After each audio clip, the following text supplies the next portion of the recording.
ওয়া ইউনাজ্জিলুল গায়ব, এক ফোঁটা রহমতের বৃষ্টি আল্লাহ পাক রব্বুল আলামিন কখন দিবেন, কোন সময় দিবেন, এটা একমাত্র আল্লাহ তাআলা জানেন। তারপর আল্লাহ তাআলা 3 নম্বর ইলমের খাজানার কথা বলতেছেন, ওয়া ইয়ালামু মা ফিল আরহাম, এক ফোঁটা নাপাক পানির মধ্যে ছেলে হবে না মেয়ে হবে এটা কে জানে? এক ফোঁটা নাপাক পানি আল্লাহ তাআলা, ছেলে হবে না মেয়ে হবে না একমাত্র আল্লাহ তাআলা জানে। দুনিয়ার কোন মানুষ জানার ক্ষমতা নাই। জানতে পারে কখন? আল্লাহ যখন রেডি করে দেয়, মানুষ রূপে যখন প্রস্তুতি করে দেয়, তখন মানুষ আলট্রাসাউন্ড করে জানতে পারে। কিন্তু এই যে এক ফোঁটা নাপাক পানির মধ্যে ছেলে হবে না মেয়ে হবে, পৃথিবীর কোন মানুষ জানার ক্ষমতা নাই। ওমা তাদরি নাফসুম মাযা তাকসিবু গাদা ওমা তাদরি নাফসুম বিআইয়ি আরদিন তামুত। আল্লাহ তাআলা বলেন, রিজিক কখন কোন সময় কার কোথা থেকে আসবে এটা কে জানে?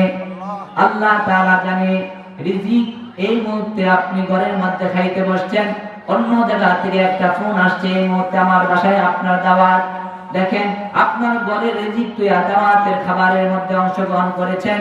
এই রিজিক আল্লাহ তাআলা কখন আসবে, কোন সময় কোথা থেকে আসবে, এই রিজিকের ফয়সালা একমাত্র আল্লাহ তাআলা জানেন। 5 নাম্বার যে কথা বলছেন, ওমা তাদরি নাফসুম বিআইয়ি আরদিন তামুত, আপনার আমার মৃত্যু কোন সময় হবে, কখন হবে, এটা কে জানে? আওয়াজ দিয়ে বলি, কে জানে? আল্লাহ তাআলা আপনার আমার মৃত্যু কখন দিবেন, কোন সময় দিবেন। আল্লাহ তাআলা মৃত্যু আমার আপনার হবে, কখন হবে, কোন সময় হবে, এটা একমাত্র আল্লাহ তাআলা ছাড়া পৃথিবীর কোনো মানুষ জানার ক্ষমতা নাই। এই জন্য আল্লাহ নবী 5টা আঙ্গুল ইমাম মালিককে দেখা বুঝাইতে চেয়েছেন যে, হে ইমাম মালিক, তুমি যুগের শ্রেষ্ঠ ইমাম হইতে পারো, এই যুগের সর্বশ্রেষ্ঠ বড় আলেম হইতে পারো, কিন্তু এই 5টা ইলমের খাজানা তোমার জানার ক্ষমতা রাখার চেষ্টা করো না। কারণ এই 5টা ইলমের খাজানা আমি নবী পর্যন্ত জানতে পারি নাই, তোমার জানারও ক্ষমতা নাই।